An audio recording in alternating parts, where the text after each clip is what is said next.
Muito bem. Aqui temos a palavra caracol. Qual é o som inicial dessa palavra? O sonzinho caracol. Tem um sonzinho do K, não é?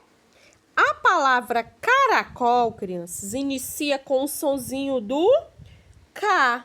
Mas ela pode também ser representada pelas letras, ó.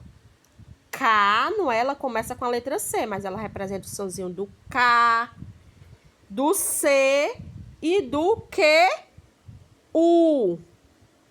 Entenderam?